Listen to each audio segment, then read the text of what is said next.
Hey, sports fans, this is Athletics Chat number 108.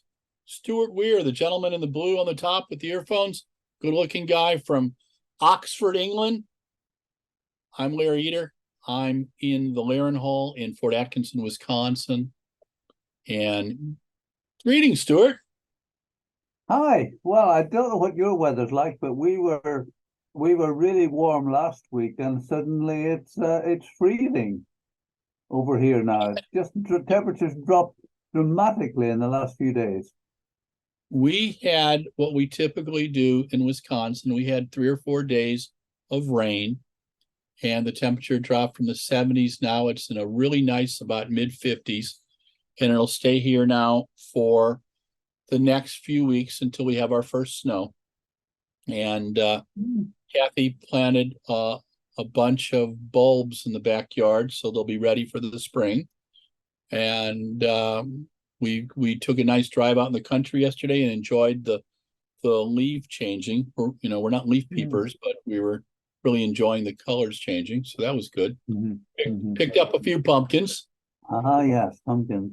Do they do pumpkins in the UK? I mean, is that a big... Yeah. Well, you only see them in October. Okay. For the Halloween stuff and so on. Yeah. Well, we got, I think our granddaughter got a 16-pound pumpkin. That's on our porch. And it's got a great old trunk on it and everything. And we're going to make pumpkin seeds and pumpkin pudding and pumpkin pie. And yeah, that should be fun. So looking forward I wonder how far do you think Ryan Crouser could throw a pumpkin? A 16-pound pumpkin, I think he could get it over 70 feet. What do you think? Yeah. Yeah, I mean, they're big and they're weird. I'd love to see him do the weight throw too. That's the other one I'd love to see him do too. But yeah, I think that would be most entertaining. A pumpkin throw, a tool throw at Stanley Tools. One of our buddies, Mike Venning, he was a thrower when Joe Mangan and I were coaching out at Foothill College in California. And Mike wanted to have Stanley Tools as a sponsor of all the throws. And when a thrower won the competition, they got their weight in Stanley Tools, or they got a 10-minute shopping spree in a home improvement store. And you know what? With as many people who love home improvement stuff, I think that would be awesome. Yeah. So one of our friends, Dina Asher Smith, made a huge change for her. And but I think she did it with a lot of class. Stuart, you want to tell us about it? Well, it's one of those lovely stories that an 8-year-old girl quite liked running, and she went to a track club near where she lived and met a chap called John Blackie, and she stayed with him for 19 years, I think, the time is, and she won the world championship. But she's now decided that she is going to break that partnership amicably, head to the United States to work with Coach Flo in Austin, Texas. A massive move for Dina, but I think it's a very sensible move. I mean, we've talked about this before. Changing your coach in America is no big deal. Changing your coach in Britain is a lot bigger. And, John had taken her literally from being an 8-year-old to being the fastest 200-meter runner in the world. So to say, thanks, John, but I think I need something different is a very brave move. British athletes moving to America have found considerable cultural differences. I mean, Jasmine Sawyers went and worked with Lance for a period, and she said she loved the athletics, but socially it was very difficult for her. And initially she couldn't afford a car and stuff like that. So it would be a big move. I think Dina had to do something because from being the gold medalist in the 200 and silver, was it in the 100 or bronze? I can't remember, in Doha. Tokyo didn't go well. Oregon didn't go well. And Budapest didn't go well. So she had to do something. Yeah. And I think there's a change of an environment. The other thing which I think will help her is that Dina is a bit of a superstar in Britain. She can be on reality TV shows as much as she wants. My piece has a picture of her on the front cover of Vogue. When she goes to Austin, nobody who's not a track fan will have any idea who she is. And she will be able to concentrate on her sport much more easily than perhaps in England. But I think it's a very brave move. I made the point in my article of saying that Dina had a number of races that didn't go well this year, but she stopped to talk to me about all of them. Yeah. And that's something which I respect, because we both know athletes who will talk to you all day if they've won and will try to avoid speaking if they haven't won. And I respected Dina for speaking to me even after the difficult races. I have met Dina back in 2013. Actually watching her within a conversation with Mr. Van Komene, who had been the director of UK Athletics at the time. And every time I've got to talk to her over the years, been wonderful. In Doha this year, did a quick interview. And I remember talking to her about modeling. And I said, I've seen you in some of the fashion magazines and you seem to enjoy it. I said, is that what you want to do as a career? And she goes, oh, no. She goes, I just love being around creative people. It really inspires me. And I found her incredibly articulate, very thoughtful. I have wondered how she was going to battle at the 100 meters. She's run 1083, but really to be in the medal contention, you've got to be able to run 1070. Does she have that ability? I believe so. I also believe that she has just been off the last couple of years. Don't know why. She's had injury issues. And Edric Floreal is one of the most respected coaches in the U.S. People just like him. He seems like a good guy. Yes. He's not as loud as our friend Bobby Kersey, and not disparaging Bobby. Bobby, his kids love him too. But Edric has coached Sidney McGaugh-LeBron. He's coached Kenny Harrison. He's got a nice, strong professional group down in Austin. And Austin's a lovely place to live. She will have social things. It's not London, but she will be in a city that has some sophistication. And so she'll be able to get around a little bit. So I think good for her. I mean, I think your point is absolutely right about 1083 just doesn't cut it these days at the top level. And I think she's recognized that and recognizes that she was not perhaps going to get down to the 10.7s in her current environment and has made that decision. Of course, as well as being coached by John Blackie, she's managed by Ricky Sims, who is one of the smartest agents around. Yeah. No, Ricky has had an incredible group of athletes, continues to. And his athlete, Fred Curley, just went to Quincy Watts. So moving around a little bit. And, we've seen some changes. Marcel Jacobs going to Raina Ryder and Marvin Bracey going to Dennis Mitchell. But what I thought about Dina Asher-Smith was the attention she paid to giving John Blackie respect.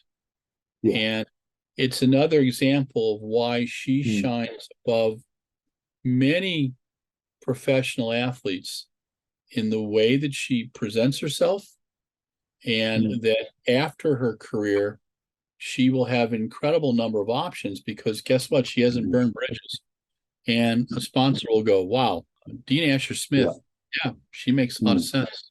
So, I'd love to interview John Blackie sometime and just pick his brain, because obviously he has a wealth of information, and it shows a lot of class. I mean, fascinating, someone who is coaching effectively at a lower level and suddenly finds an athlete, takes her to top of the world.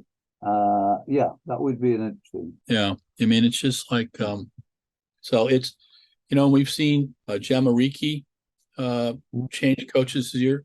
Well, now, what is the official word on Laura Muir? Is she being coached by Mr. Vernon in the endurance group? Yes. Okay. Yes, he is. And is that Dan or is that Steve? Dan is the photographer. Steve is the coach, and they're brothers. Thanks. Yeah, because I met Now, Steve in 16. Yeah. Yeah. See, it's an interesting one.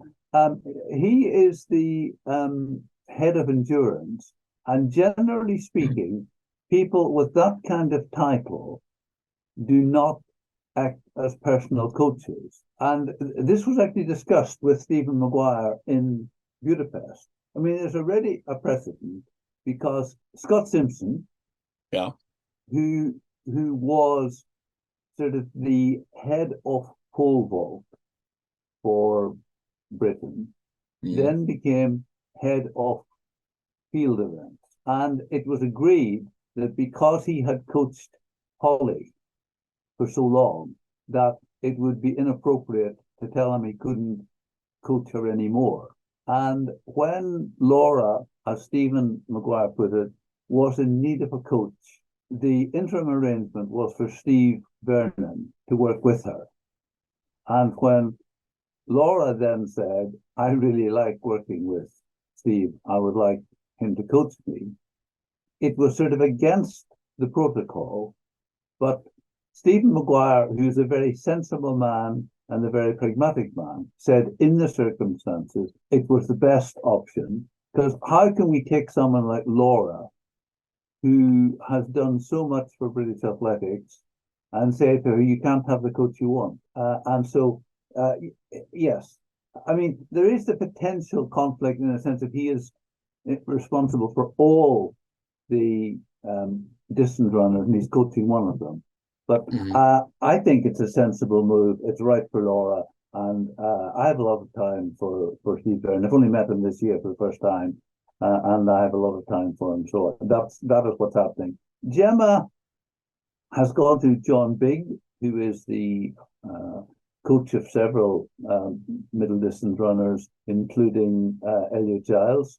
Okay. And he is married to Sally Gunnell. Oh, wow. Okay. I didn't know that. Okay. I remember Sally. Yeah. Oh, gosh. Yeah. Yeah. World champion, world record holder. Absolutely. Yeah. But that was a really big move for Gemma, who moved from Scotland to the south of England. And as I understand it, and I haven't discussed this with Laura, she did not want to make a major move. She's in her late 20s, and who knows how many more years she's got. And so she is basically living half what she used to live in Scotland, and then spending time down in Loughborough. Okay. So, yeah, if you're a 28 or 29-year-old athlete, what you need from a coach is a bit different from what you need when you're 19. Yeah, that's true. I mean, I think a lot of the times you get to a place where you're can handle a lot of the stuff yourself. Sometimes the hard sessions you like to have someone around. Talk to me about this recent news about one of our favorite meets, the Birmingham Indoor Grand Prix, that's not going to happen this year. Have you been able to find anything out about it? I first discovered that it wasn't happening when it wasn't on the schedule. Wow. So what I say, and there's nothing, there's been no official statement about it. If you look on the British Athletics website, you just find that it's not mentioned. Wow. It tells you you can buy tickets for the London Diamond League. And if you go to other websites, you can find that it's on the 24th of February, that it's in the usual arena in the center of Birmingham, and they can recommend hotels that you should stay. So whoever's website that is hasn't really caught up. Now, I don't know anything, but my suspicion is that it's about money. Yeah, that's because. Yeah, I was going to say that because the London meet, the Diamond League last year, had 50,000 spectators. But my understanding is that it lost money. Wow. Wow. And we know that British athletics reserves are at their lowest for years. And again, this is speculation on my part, but I would think that this is down to them not being able to take a financial hit on another event. The announcement that I saw was on Instagram, and it was from a site, Track News, and they said that British athletics had canceled due to their tightened budget, that there had been several attempts to bring in other sponsors, but that all had fallen through. And it was supposed to be the final of the indoor tour. So now they've got to find someone to do that as well. And it doesn't sound like there was much notice. So what are you hearing on UK athletics right now? Anything? Well, it's common knowledge that their finances are extremely tight. Mm-hmm. And the problem with the London Diamond League was that they didn't have a major sponsor. Okay. You know, the Aviva insurance company, Muller yogurt, Sainsbury's supermarket, who have been sponsors in the previous years, they don't have a similar sponsor. I mean, the chairman Ian told us that they had an agreement with a sponsor who wanted a couple of months before it would be announced.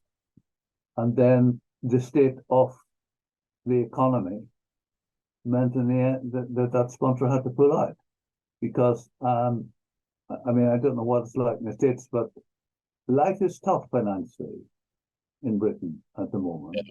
Yeah. You know, we're still dealing with the disaster of Brexit. The pandemic hit us badly. The war in Ukraine has put energy prices up sky high, and individuals and business are struggling.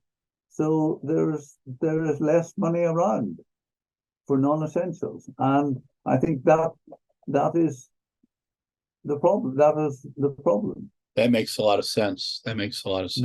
We wanted to talk about Laura Whiteman, announced her retirement recently, and wanted to know some thoughts you had there. Yeah, I mean, it's a great shame because she's 32.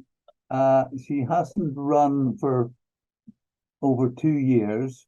I mean, at her best, she was a European bronze in 2014, 2018, Commonwealth silver and bronze, seventh in the 2012 Olympics, sixth in the 2017 World Championship, seventh in Doha 2019.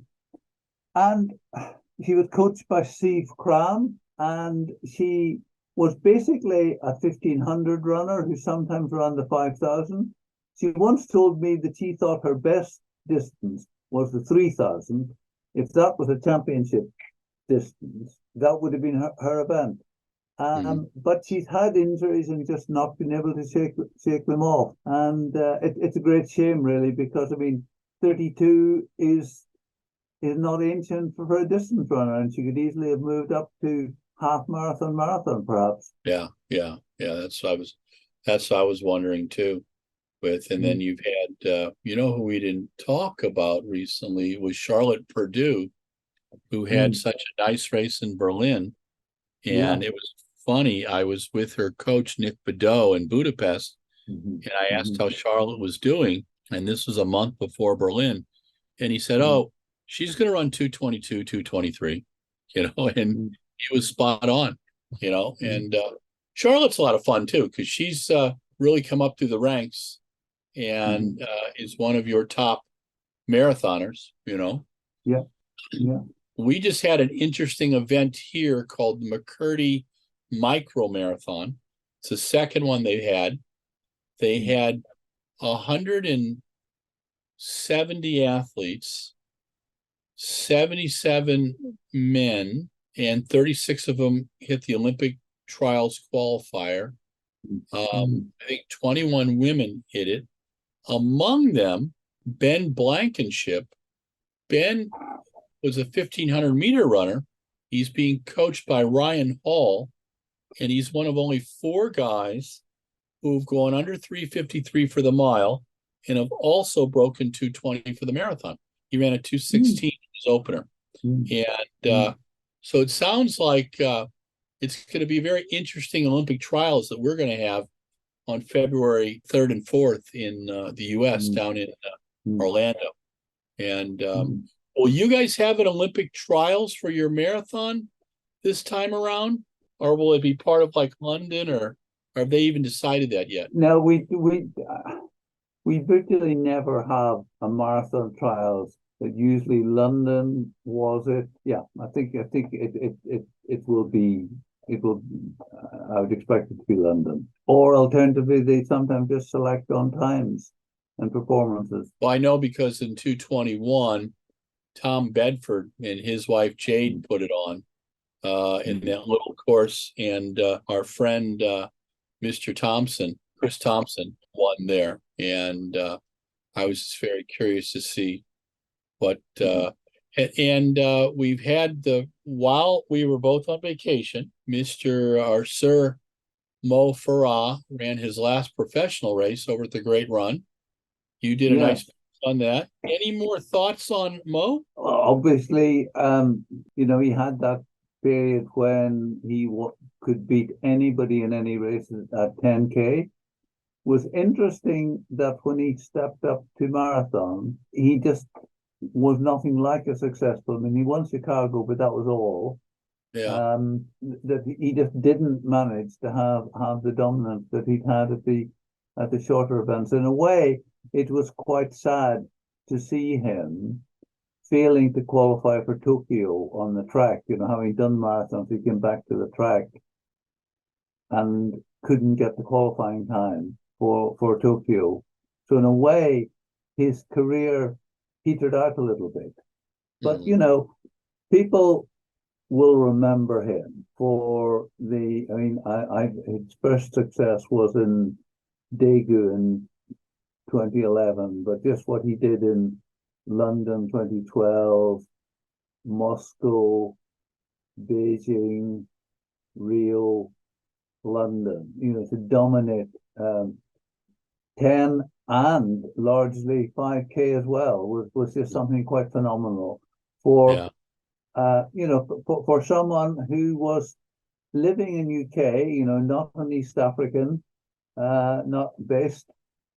Phenomenal, really. Yeah, no, I think he's contributed a lot to the sport. I'm very curious to see what he does next, and I did an interview with Joe Kovacs at the Prefontaine, and I was asking him if he was going to run indoor or throw indoor, and he said no. And I'm very curious what's going to happen. What are the indoor fixtures you still have in the UK right now? Just Sheffield, the UK champs? I haven't seen a date for the UK champs. Okay. I mean, it's ironic, really. We're hosting the world indoors. Yeah. But there may not be any other elite events. In fact, there almost certainly won't be. Did you see that? Let's see. The World Cross has changed to Belgrade now. Are you planning on going to that? Would you go to World Cross Country? I don't go to cross country, no. It's a bit cold and muddy for me. Yeah, no, I think it will be that will be an interesting one. They've just released, World Athletics has just released its Athletes of the Year. Yeah. And on men and women. Anybody you'd like to talk about there? I mean, it's a phenomenal list for both. And you could argue the case for so many of them being Athlete of the Year. I mean, among the women, you've got Femke Ball, who's had a phenomenal season. And she has run 20 to 30 times this summer. A phenomenal amount of races. Sha'Carri Richardson was poor in the semi-finals in Budapest, got the outside lane, and then ran away with the race. Phenomenal character as well as talent. You know, there's people like Rojas, who seems to win every time she competes. Sharika Jackson, who doesn't know whether she's better at the one, the two, or the four. You know, Fred Curley. I cannot get beyond Faith Kipyegon. Okay. You know, world champion at the 1500, world records in three distances. Okay, mile and 1500 are more or less the same. But just to go out and break a world record 3 times in a Diamond League race.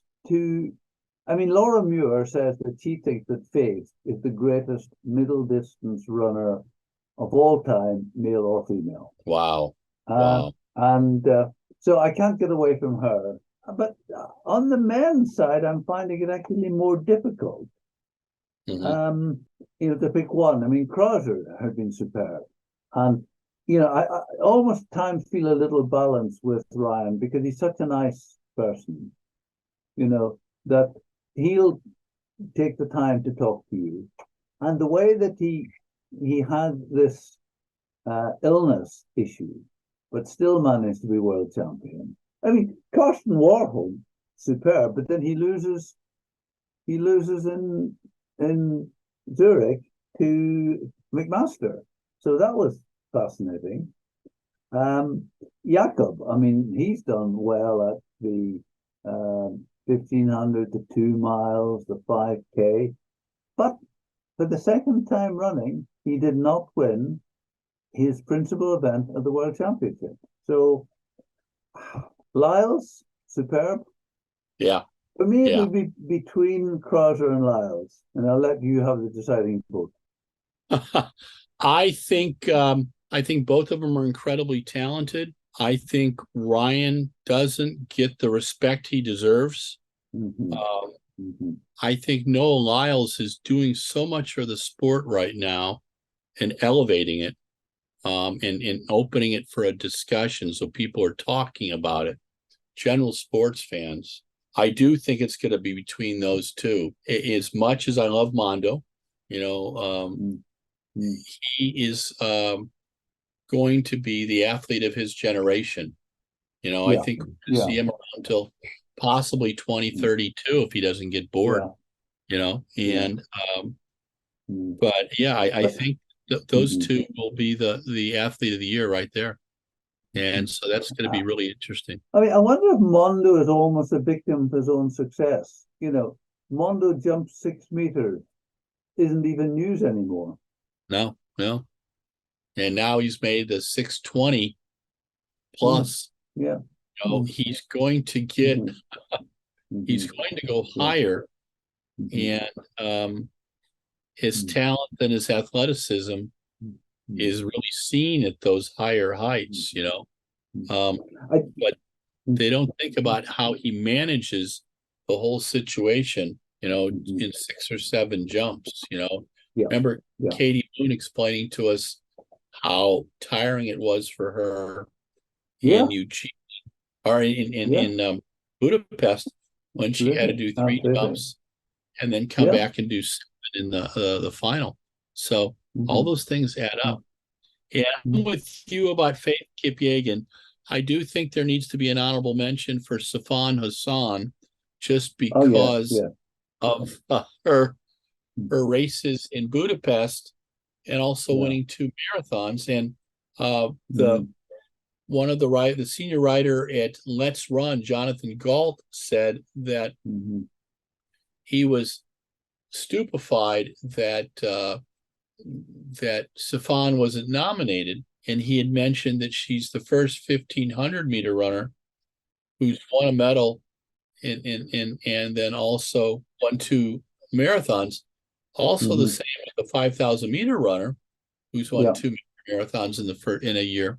And I think those are really interesting to see. And I'm curious to see someone who talked to me on the weekend before Chicago. One of our photographers, Kevin Morris, had said he had done a shoot with Sifan, and he'd never seen an athlete more happier or more relaxed before a marathon. And he said she was going to win everything. And it's when I decided, I mean, I was looking at Ruth Chepngetich, and I said, Ruth has run some very fast times. Let's see what she can do. And Sifan just dominated that race, and she was a great interview afterwards. But also to be able to run 1,500 competitively and a marathon competitively, in the same time span is remarkable. A phenomenal athlete. Yeah, no, I think I think we've had some good stuff. This is a season. Again, and in the modern world, both she and Mo Farah were refugees. And I mean, it's interesting, when I was talking to another athlete about Sifan, who was bemoaning the flags of convenience, she picked out Sifan as an example of somebody who did it properly, who went to Netherlands, speaks Dutch, is really integrated into society, has lived there full time, not like the ones who just turn up to race in the colors of one of the countries who buy athletes like that. Yeah, no, she's a class act, and she's fun with sports. She's a wonderful interview.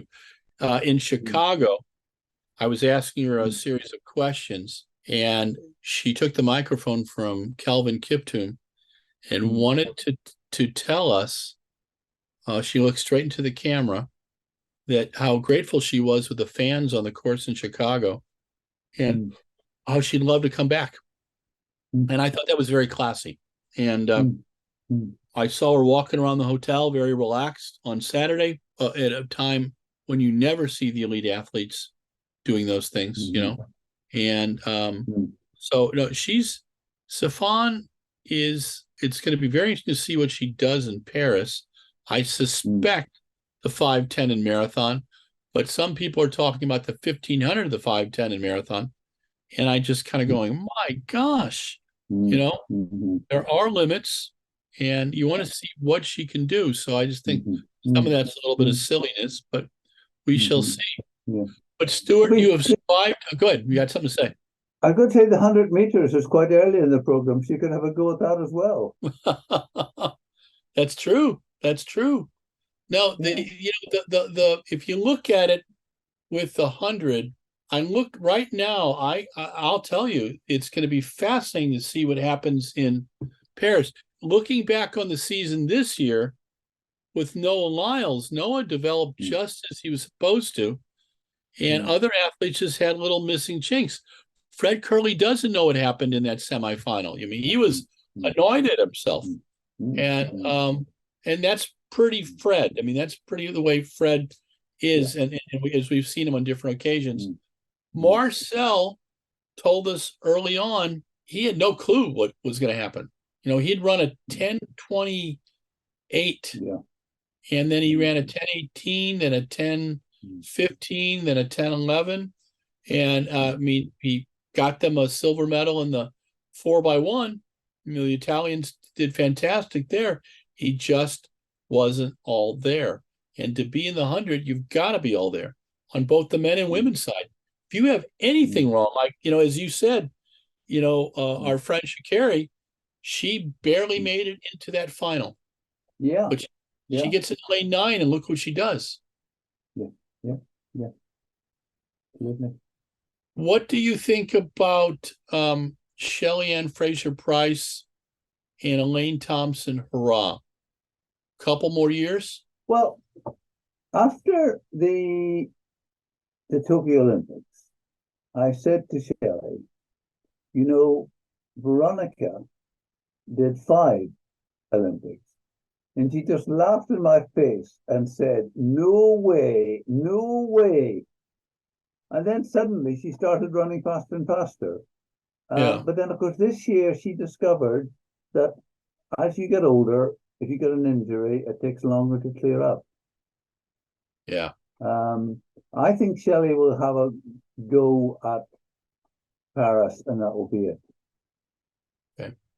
That's my gut What about feeling. Elaine? What do you think? Elaine is a mystery because, I mean, she's won the Olympics twice, but had done very little in between and since. Yeah. She's a mystery to me. Okay. Mm. What was do you have the biggest surprise of this year? Lots of people say Josh Kerr, but I gather that a number of British media took the bookmakers for a little ride on that one. Biggest surprise, I don't know. You'd have to.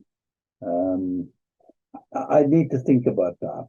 Okay. I mean, in a way, it was a surprise that Ingebrigtsen got beaten in the 1500 in exactly the same way he had been 2 years ago. Because I remember after that, Jake saying to me, "I don't suppose Jakob will ever let me do that to him again." Yeah. But he let Josh Kerr do it to him. Oh yeah. Mm. Let's stay with Mr. Ingebrigtsen for a minute.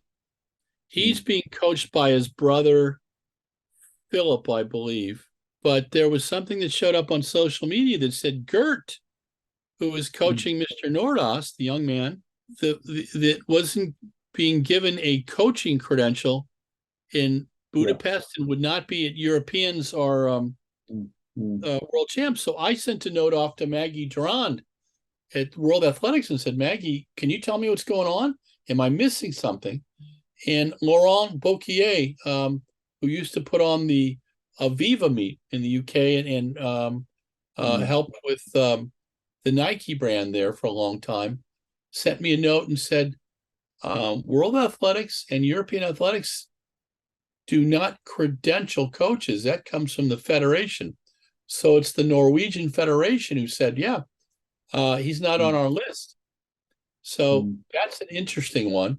I'm going to send a note off to them to find out, because I find that, and I've seen that happen in the US a few times, where top coaches, for a lot of reasons, Mr. Ryder dealt with that recently, and some other coaches have as well. So it's very interesting to see these things come up, and it's sometimes it's where the tension between the federations and the coaches come, So we'll check into that for next week. But we have survived episode 108. Stuart, thank you so much.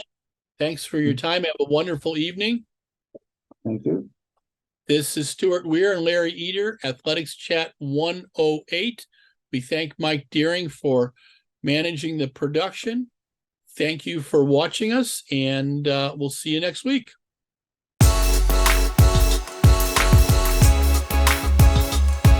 Hey, sports fans, Larry Eder here. This is Athletics Chat number 108. This is the epilogue. We just finished up, Stuart and I, chatting for 40 minutes, as we do try to do once a week. We've been doing this for 3 years, and we've developed a bit of a following, and we like that. And thank you for your questions and thoughts and comments. That means a lot. And so what did we talk about today? Well, first thing was Dina Asher-Smith. Dina Asher-Smith has been coached by John Blackie since she was 8 years old. She's been with John for 19 years. And she won the gold medal in the 200 meters in the World Champs in 2019. She's won numerous European Championship, Commonwealth Games medals. I think she's won a medal in the relays in the Olympics. But she's moving to Austin, Texas, and she's going to be coached by Edric Florial. Now, we've had several athletes change coaches this year. Fred Curley to Quincy Watts, Marcel Jacobs to Raina Ryder, Marvin Bracey to Dennis Mitchell.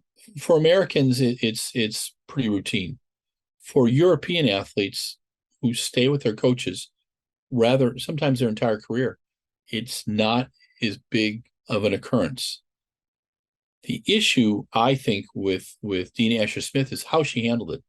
A very thoughtful message on Instagram, recognizing John Blackie, his coaching assistance to her, and the personal relationship they have. And then she talked about going to Edric, and I thought that was very well done. Those kind of changes are a big deal. Michael Johnson, as you recall, the gold medalist in the 200 and the 400 in 1996 and gold medalist in the 400 in 2000. Michael thinks that it's could be a good move for her. Stuart Weir, our senior editor for Europe, thinks it could be good for her as well. And I'll stand with Stuart and stand with Michael. My conversations with Dina have been fun, and interviewed her on several occasions. And I like her attitude. I like her approach to the sport. But running 1083 is a very good time. But for her to medal in this current age in our sport, she's got to be able to run about 1070. And I think that can happen. So let's see what goes on. We also talked about Laura Whiteman, who at 32 has announced her retirement. A fine 1500-meter runner, medalist in the Europeans and the Worlds. She's just had a plethora of injuries, and she is, over the last couple of years, hasn't been able to race. And Stuart had hoped that maybe she'd move up to the half or the 10 or the marathon, but it doesn't sound like that's really possible. So we wish her the very best. We hope to see her in other roles in the sport, right? A couple of the other things that are going on. Birmingham, the Indoor Grand Prix, one of my favorite meets to go to for 15 years, is not happening this year. And it's due to British athletics being in a financial freefall right now. They're just having a rough time. And it is, there could be other events that are complicated by this financial challenge. So we'll have to stay and watch. We hope they get better. British athletics is one of the most important federations in our sport. And we look forward to their financial health returning. USATF is in a pretty good place financially.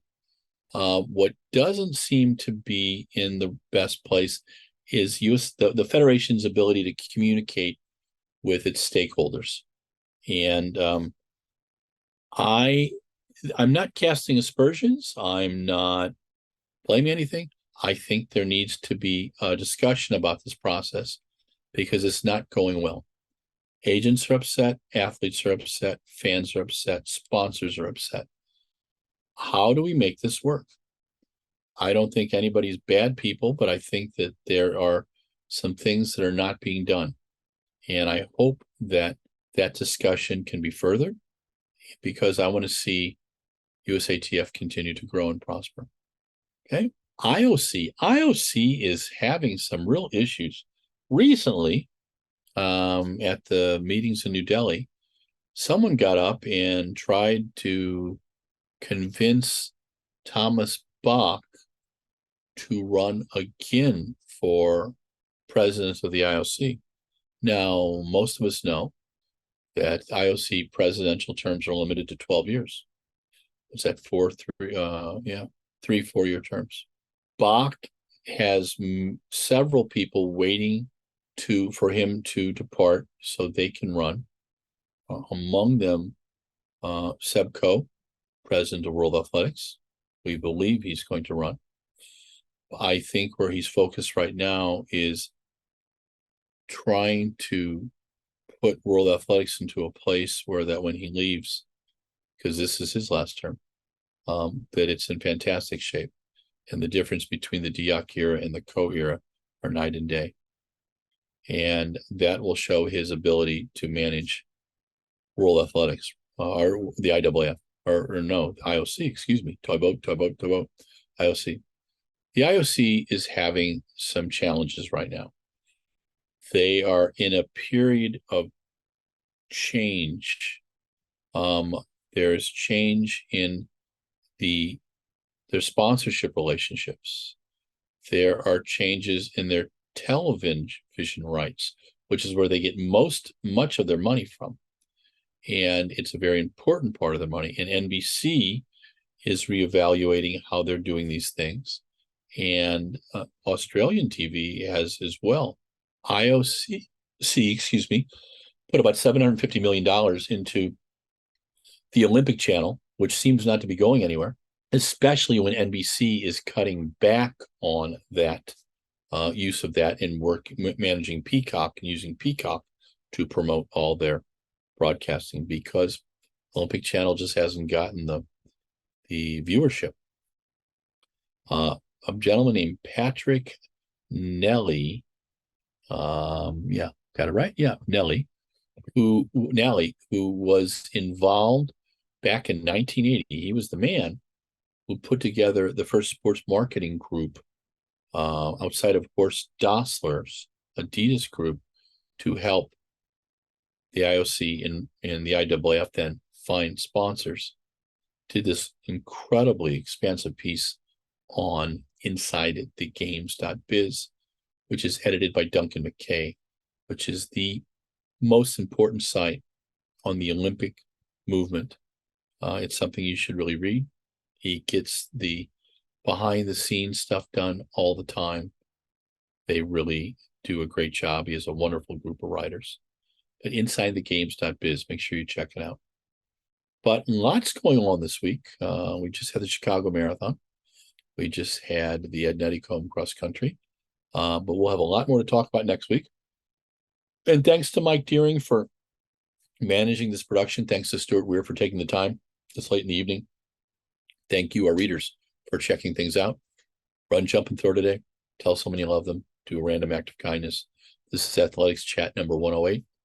Talk to you soon.